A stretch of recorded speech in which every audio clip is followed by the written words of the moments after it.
नमस्कार देवी और देवता, मैं जीत आपका स्वागत करता हूं आपके अपनी चैनल कंप्यूटर बाबा पर। हम लोग एंगुलर में कस्टम पाइप्स के बारे में बात कर रहे थे। लास्ट वीडियो में हमने एंगुलर में जो पाइप्स होते हैं उसका जो कोर प्रिंसिपल है, उसके पीछे जो आइडिया है, नोशन है, या फिर जो हम ट्रांसफॉर्मेशन करते हैं डेटा की, उससे रिलेटेड प्रोसेस के बारे में हमने डिस्कशन किया था। मैं आपको सजेस्ट करूँ एक बार वो वीडियो आप जाकर जरूर देखें। आई बटन पर क्लिक कर सकते हैं, डिस्क्रिप्शन में आपको वीडियो मिल जाएगी। आज हम लोग बात करें एंगुलर में प्योर पाइप्स के बारे में कि हम लोग उनको कैसे क्रिएट कर सकते हैं। मैं आ चुका हूं अपने VS कोड में और सबसे पहले मैं आपको एक बेसिक पाइप क्रिएट करके दिखाऊंगा, जिससे आपको एक आइडिया लग जाएगा कि पाइप एक्चुअल में हम लोग कैसे क्रिएट करते हैं एंगुलर के अंदर। और इसमें हम क्या करेंगे, जो भी ईमेल पास करेंगे ये क्या करेगा, उसको जो ऐड सिंबल होता है उसको रिप्लेस कर देगा। तो यहाँ पे हम लोग एक छोटी सी ट्रांसफॉर्मेशन ही करने जा रहे हैं। धीरे धीरे आगे बढ़ेंगे वीडियो में तो फिर हम देखेंगे कि अलग अलग तरह के ऑपरेशन कैसे आप परफॉर्म कर सकते हो पाइप के साथ। तो मैं यहाँ पे आता हूँ अपने ऐप नाम के फोल्डर में। यहाँ पे एक पाइप्स नाम से फोल्डर को क्रिएट करता हूँ और इसके अंदर एक पाइप बनाऊंगा जिसका नाम होगा ईमेल पाइप। यहाँ पे जो फाइल का जो मैंने नाम रखा है email.pipe.ts रखा है। ईमेल मेरा पाइप का नाम है और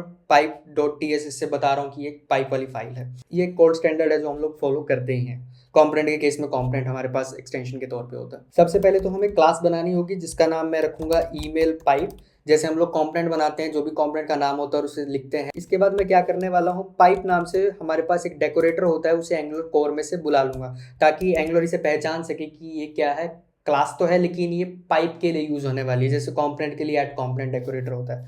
इसमें हम लोग पैरामीटर क्या पास कर सकते हैं पाइप नाम के डेकोरेटर में। पहला जो पैरामीटर है वो ये है कि आपने पाइप का क्या नाम रखना है। तो मैं कहूंगा इसका नाम मैंने रखना है सेफ ईमेल। दूसरा जो ऑप्शन होता है वो होता है प्योर वाला, कि आपको एक प्योर पाइप बनानी है कि इम्प्योर पाइप। क्योंकि हम लोग प्योर पाइप्स के बारे में आज इस वीडियो में स्टडी कर रहे हैं, तो मैं यहाँ पे कहूंगा एक प्योर पाइप मेरे को बनानी है। इम्प्योर पाइप के लिए फॉल्स कर देते हैं हम लोग यहाँ पे। लेकिन एंगुलर के अंदर बाय डिफॉल्ट जो भी आप पाइप बनाते हो प्योर ही होती है। तो आप अगर ऑप्शन प्योर ट्रू ना भी दो तब भी वो प्योर पाइप ही बनेगी हमारे पास। इस क्लास को मैं एक्सपोर्ट भी कर देता हूँ। इसके बाद ये जो हमारी ईमेल नाम की पाइप है, इसके अंदर एक फंक्शन बनाएंगे जिसका नाम हम लोग रखेंगे ट्रांसफॉर्म फंक्शन। इस ट्रांसफॉर्म फंक्शन को एंगुलर कॉल करेगी। जैसा कि हमने लास्ट वीडियो में देखा ही था कि ट्रांसफॉर्म फंक्शन वो होता है जिसके अंदर आपने डेटा की ट्रांसफॉर्मेशन करनी है। तो इसके जो इनपुट में कोई भी वैल्यू हमारे पास आती है, इस केस में आएगी एक ईमेल वाली वैल्यू, और इसी को मैं ट्रांसफॉर्म करूंगा। मैं यहाँ पे रिटर्न करूंगा जो भी हमारा फॉर्मेटेड या फिर सेफ ईमेल जो हमें रिटर्न करना है, जिसमें से ऐट सिंबल को मैं रिप्लेस कर दूंगा। यहाँ पे मैंने लॉजिक लिख दिया कि जो भी ऐट सिंबल आएगा उसको हम लोग ऐट इससे रिप्लेस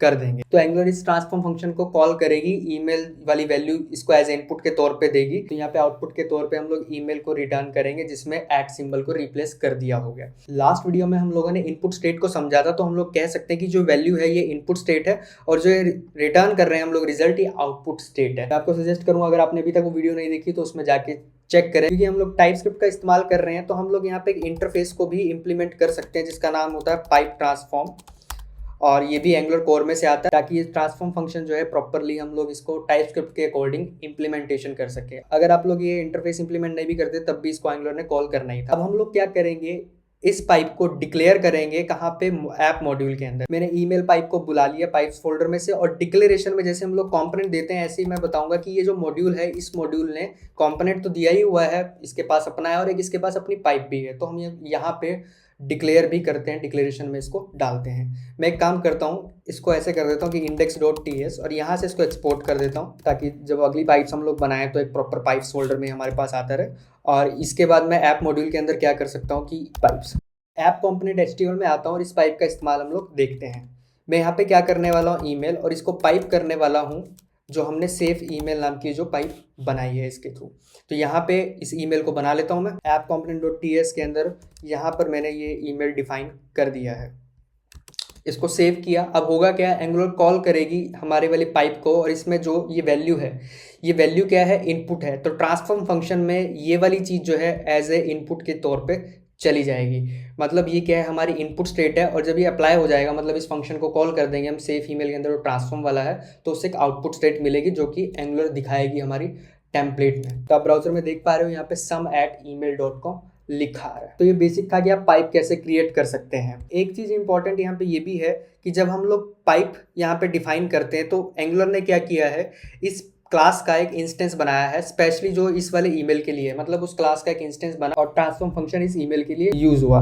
अगर मैं एक और ईमेल लेता हूँ और उसके ऊपर पाइप करता हूँ तो उससे क्या होगा कि एंगुलर उसका इंस्टेंस एक और बनाएगी उस पाइप का, और उसके लिए अलग से उसका ट्रांसफॉर्म फंक्शन कॉल करेगी। मैं दिखाता हूँ आपको। मैंने ऐप कंपोनेंट के अंदर एक और ईमेल ले लेता हूँ, इसको मैं रख देता हूँ यहाँ पे प्राइमरी।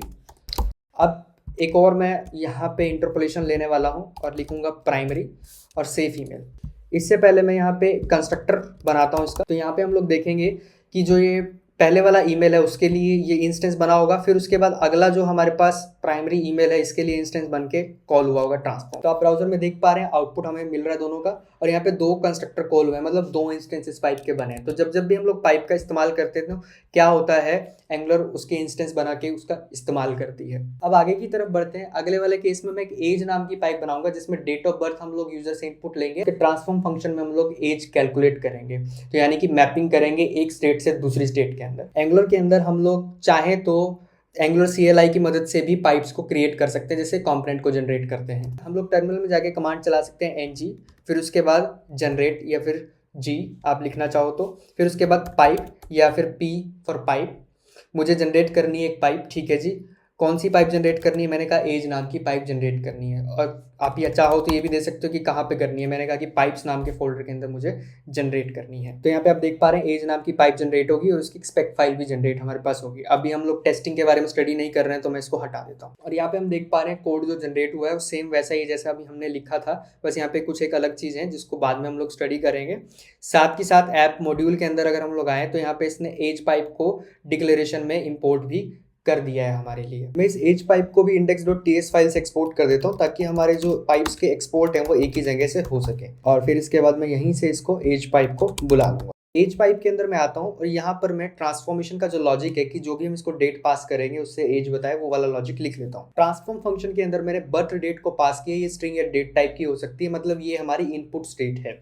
इसके बाद मैंने यहाँ पे डिफरेंस निकाला और उसके बाद जो भी एज बनेगी हमारी वो मैं एज ए आउटपुट के तौर पे रिटर्न करने वाला हूँ। तो ट्रांसफॉर्मेशन जो हमारी है वो यहाँ पे क्या है, डेट ऑफ बर्थ के बेस पे हमने एज कैलकुलेट की। ऐप कंपोनेंट HTML में आता हूँ, यहाँ पर ये जो हमारा ईमेल वाला लॉजिक था इसको हटा देता हूँ। मैंने यहाँ पे एक डेट दे दी और एज पाइप के थ्रू इसको क्या किया, वहाँ पे ट्रांसफॉर्मेशन अप्लाई कर रहा हूँ। ब्राउजर में जब हम लोग आएंगे तो हम लोग देखेंगे कि हमारे पास जो एज है वो कैलकुलेट होकर आ रही है। क्योंकि एक प्योर पाइप है तो इनपुट स्टेट मतलब कि जो हमारी डेट ऑफ बर्थ है जब तक वो चेंज नहीं होती तब तक इस ट्रांसफॉर्म फंक्शन को एंगुलर कॉल नहीं करेगी। तो इससे हम लोग ये कह सकते हैं कि चेन डिटेक्शन साइकिल में बार बार इस ट्रांसफॉर्म फंक्शन को कॉल नहीं होगा, क्योंकि अगर इनपुट सेम रहेगा तो आउटपुट सेम ही आएगा और एंगुलर ये बात समझ जाती है प्योर पाइप के केस में। इसलिए इस पाइप को अगर मैं कंपेयर करता हूँ एक नॉर्मल फंक्शन के साथ टेम्पलेट के अंदर तो होगा क्या, हम लोग वहां पे देखेंगे कि फंक्शन बार बार कॉल हो सकता है बार बार चेन डिटेक्शन में। एक बार आपको दिखाता हूँ कि जो ये एज है अगर मैं कैलकुलेट करता इसको कंपोनेंट के अंदर एक फंक्शन बना के और फिर उस फंक्शन को यहाँ पे यूज करता तो आप देखेंगे कि फंक्शन बार बार कॉल हो रहा होगा। यहाँ पे मैंने कैलकुलेट एज नाम से वही फंक्शन बना लिया है।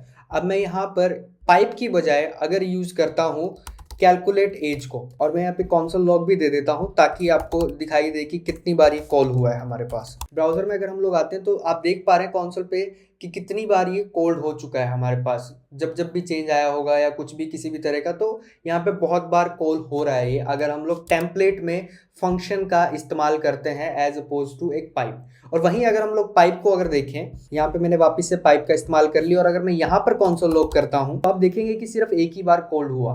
तो कितना अच्छा हमारे पास यहाँ पे ऑप्टिमाइजेशन और परफॉर्मेंस के लिए सही है कि टेम्पलेट में अगर आप पाइप यूज करते हैं तो एंगुलर जानती है कि प्योर पाइप को कब कॉल करना है। अगर इनपुट चेंज ही नहीं हो रहा तो मुझे बार बार कॉल करने की जरूरत नहीं, कैलकुलेट करने की जरूरत नहीं आउटपुट स्टेट को। लेकिन अगर टेम्पलेट में आप फंक्शन यूज करते हैं तो बार बार कॉल होता है, चाहे इनपुट चेंज हो या ना हो, आप डिटरमाइन नहीं कर सकते हैं कि कितनी कितनी बार वो कॉल होगा।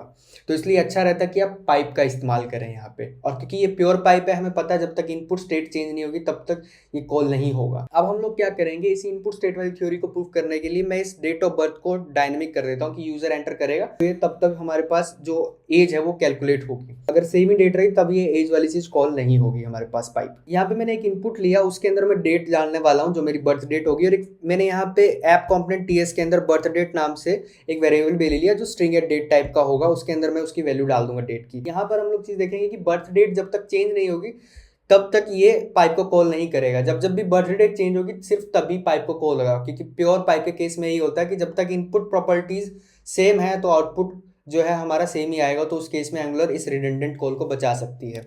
मैं करके दिखाता हूँ। यहाँ पे मैं आता हूँ, पहली बार तो कोल्ड हुआ क्योंकि हमारे पास जो शुरू में है बर्थ डेट, यहाँ पे अगर हम देखें तो अनडिफाइंड है, तो अनडिफाइंड एक इनपुट था, उसके लिए आउटपुट आया। अब की बार जैसे ही मैं करता हूँ, यहाँ पर इसकी बर्थ डेट मैंने कुछ डाली और की अब एंटर किया, तो आप देख पा रहे हैं यहाँ पे एक कॉल हुआ, सिर्फ एक ही बार कॉल हुआ। अगर मैं दोबारा से यहाँ पे एंटर करता हूँ तो दोबारा कॉल नहीं हो रहा क्योंकि इनपुट सेम ही गया। तो यहाँ पे एंगुलर समझ गई कि इनपुट ही सेम है, तो पिछले वाला भी यही था, वाला भी यही है, तो मैं क्यों इसको दोबारा से कॉल करूँ। लेकिन जैसे ही मैं करता हूँ यहाँ पे चेंज, तो ये कॉल हुआ, एज यहाँ पे हमारी कैलकुलेट हुई। इंपॉर्टेंट बात ये भी है देखने की, क्योंकि डिटर्मिनिस्टिक नेचर है हमारे पास, प्योर पाइप है, तो जो ट्रांसफॉर्म फंक्शन है हमारे पास वो भी प्योर है कि इसमें हमने जो भी चीज को देंगे इनपुट पैरामीटर के बेस पे आउटपुट स्टेट कैलकुलेट हो सकती है। जब जब भी कोई चीज हमारे पास सेम तरह की आएगी डेट ऑफ बर्थ, तो सेम तरह का आउटपुट ही मिलेगा, यहाँ पे कोई रीजन ही नहीं है अलग से। तो ये जो ट्रांसफॉर्म फंक्शन है वो प्योर है, कोई साइड इफेक्ट नहीं है, इम्यूटेबिलिटी इसने ओरिजिनल में कोई चेंज नहीं किया, एक नया इसने स्टेट आपको डिराइव करके दी। आगे की तरफ बढ़ते हैं और अब हम लोग देखेंगे कि जो हम लोग ट्रांसफॉर्म फंक्शन को इनपुट पास कर रहे थे, आर्ग्यूमेंट पास कर रहे थे, अभी तो एक ही आर्ग्यूमेंट था, वो क्या था, जो कि पाइप में हम लोग वैल्यू भेज रहे थे। लेकिन इस ट्रांसफॉर्म फंक्शन को आप और भी पैरामीटर भेज सकते हो, खाली यही नहीं कि एक पैरामीटर हो, मल्टीपल पैरामीटर भी हो सकते हैं। इंपॉर्टेंट चीज क्या है यहाँ पे, जो पहला पैरामीटर हमारे पास होता है वो हमेशा जो पाइप है उसके राइट साइड वाला ही हमारे पास होता है पैरामीटर।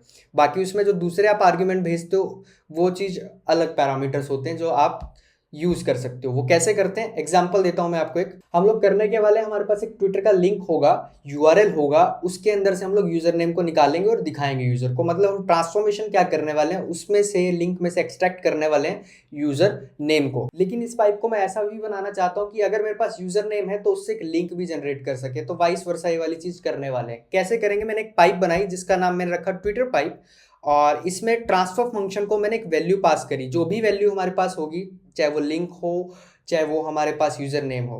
फिर मैं यहाँ पे दूसरा आर्ग्यूमेंट भी इसको दे रहा हूँ। अभी तक हम लोग एक ही आर्ग्यूमेंट की बात कर रहे थे, लेकिन इसमें क्या है, मैंने दो आर्ग्यूमेंट दिए। मतलब इस ट्रांसफॉर्म फंक्शन को, प्योर फंक्शन को, दो इनपुट्स हम लोग दे रहे हैं, दो इनपुट स्टेट इसके अंदर जा रही हैं हमारे पास। और जनरेट जो है या तो हो सकता है यूजर नेम करें या फिर हम यूआरएल करें। बाय डिफॉल्ट यूजर नेम को हम जनरेट करने वाले हैं। उसमें मैं यही चेक कर रहा हूँ रिटर्न करने से पहले कि अगर यूजर नेम जनरेट करना है तो जनरेट यूजर नेम वाले को कॉल करो, अदरवाइज जनरेट यूआरएल वाले को, कि अगर आपको यूआरएल जनरेट करना यूजर नेम से। जनरेट यूजर नेम में कुछ नहीं है, यूआरएल आएगा, उसमें से यूजर नेम एक्सट्रैक्ट मैं कर दूंगा, और जो हमारा जनरेट यूआरएल उसमें क्या है, जो भी यूजर नेम होगा ट्विटर के लिंक के साथ में उसका यूजर नेम जोड़ दूंगा। ऐप कंपोनेंट डॉट टीएस के अंदर आता हूं, मैंने यहाँ पे एक ट्विटर लिंक ले लिया है। तो यूजर नेम हमारे पास क्या होगा, जो भी हमारे पास ये लास्ट का AK कंप्यूटर बाबा जो है, ये यूजर नेम के तौर पे मुझे लेना है। ऐप कंपोनेंट डॉट एचटीएमएल के अंदर आता हूँ, यहाँ पे प्रोफाइल दिखा रहा हूँ, नेम दिखा रहा हूँ यूजर का। देन इसके बाद मैं यहाँ पे क्या करने वाला हूँ, मैंने कहा लिंक, इसमें HREF की बाइंडिंग कर दी ट्विटर लिंक के साथ, ताकि वो लिंक पे हम लोग जा सके। फिर मैंने यहाँ पे इंटरपोलेशन के अंदर क्या कहा कि ट्विटर लिंक को पाइप करो ट्विटर वाले हमारे पास पाइप के साथ, और मैं कह रहा हूँ कि उसमें से मुझे यूजर नेम चाहिए। तो यहाँ पे आर्ग्यूमेंट क्या गए, इस ट्विटर वाले ट्रांसफॉर्म फंक्शन को पहला जो आर्ग्यूमेंट ऑफ कोर्स हो तो वैल्यू रहेगी हमारे पास, कौन सी वैल्यू है कि जो भी लिंक आ रहा होगा वो वाली चीज। अगला आर्ग्यूमेंट क्या है, यूजर नेम, मैंने इसको भेजा कि यूजर नेम मुझे चाहिए यहाँ पे। तो इससे क्या होगा, यूजर नेम ये एक्सट्रैक्ट करके दे देगा। तो यहाँ पे मल्टीपल आर्ग्यूमेंट्स भी आप दे सकते हो ट्रांसफॉर्म फंक्शन को, मतलब उस प्योर फंक्शन के अंदर। ब्राउजर में हम लोग आते हैं, हमारे पास नेम आ रहा है, उसके बाद यहाँ पे आ रहा है हमारे पास जनरेट होके ट्रांसफॉर्म होके क्या, यूजर नेम। HREF तो वही वाला है, लेकिन उससे ट्रांसफॉर्म जो रिजल्ट हुआ वो हमारा क्या हुआ, यूजर नेम आ रहा है। इस पे अगर मैं क्लिक करता हूँ तो जा पा रहा हूँ ट्विटर प्रोफाइल के ऊपर हमारी। अगर इसका उल्टा करना हो कि मैं यूजर नेम इसको दूं और उससे मुझे क्या जनरेट हो जाए, लिंक जनरेट हो जाए, वो कैसे हम लोग करेंगे। मैं बॉटम वाले सेक्शन में क्या कर रहा हूँ, एक न्यू ट्विटर यूजर को ऐड कर रहा हूँ। इनपुट बॉक्स एक लिया जिसमें हम यूजर नेम डालेंगे, यूजर नेम मैंने ले लिया जो कि एक स्ट्रिंग टाइप का रहने वाला। तो मैं कह रहा हूँ कि अब एंटर पे यूजर नेम की वैल्यू को सेट कर देना जो भी हमने इनपुट बॉक्स में डाली होगी। फिर यहाँ पर मैं एंकर के अंदर क्या कर रहा हूँ, यहाँ पर इस बार इंटरपोलेशन वाले में कोई चेंज नहीं कर रहा हूँ। इस बार मैं जो यहाँ पे मैंने ये प्रॉपर्टी बाइंडिंग की, इस प्रॉपर्टी बाइंडिंग में पाइप कर रहा हूँ। और पाइप क्या कर रहा हूँ कि जो भी यूजर नेम आ रहा है उसको ट्विटर पाइप के इस्तेमाल से यूआरएल में कन्वर्ट कर दो। फिर से आर्ग्यूमेंट क्या जा रहे हैं हमारे पास, दो आर्ग्यूमेंट जा रहे हैं। पहली चीज तो क्या है, जो भी हमारे पास यूजर नेम है। दूसरा जनरेट क्या करना है, मुझे यूआरएल करना है, उस बेस पे यूआरएल हमारा जनरेट हो जाएगा।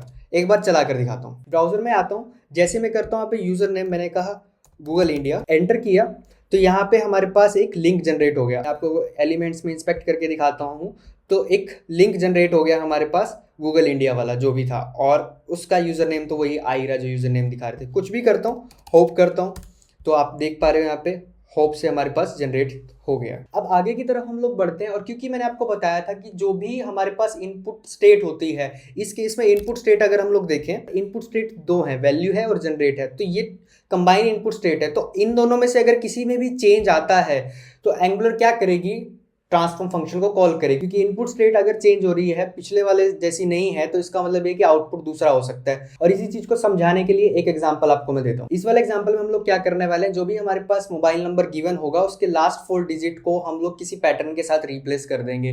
तो इस चीज को अचीव करने के लिए मैंने एक पाइप बनाई जिसका नाम है फोन पाइप, और इस फोन वाले पाइप के अंदर हम लोग क्या कर रहे हैं, 3 आर्ग्यूमेंट पास कर रहे हैं। फोन लेंथ के कितने लेटर्स पे आपको पैटर्न लगाना है और कौन सा पैटर्न लगाना है आपको, कि किस चीज से रिप्लेस करना है उस चीज को। तो ये क्या करेगा, ये transform function in 3 input parameter, in 3 input state की मदद से एक आउटपुट को डिराइव करेगा, और इन तीनों में से किसी भी एक में चेंज आएगा तो यानी कि ये फंक्शन हमारा कॉल होगा, एंगुलर इसे कॉल करेगी। ऐप कंपोनेंट डॉट एचटीएमएल के अंदर मैंने क्या किया, यहाँ पे फोन लेंथ और पैटर्न के लिए 3 इनपुट ले लिए। जो भी हमारा फिर फोन नंबर होगा उसको फोन पाइप के थ्रू मैं क्या करूंगा, ट्रांसफॉर्म करूंगा, और उसमें पैरामीटर्स इस 3 है हमारे पास, एक तो फोन ही है, एक ट्रिम लेंथ क्या रखनी, एक पैटर्न क्या रखना है। तो इस तरीके से हम कॉलन लगा के अलग अलग इसको क्या दे रहे हैं, आर्ग्यूमेंट्स प्रोवाइड कर रहे हैं।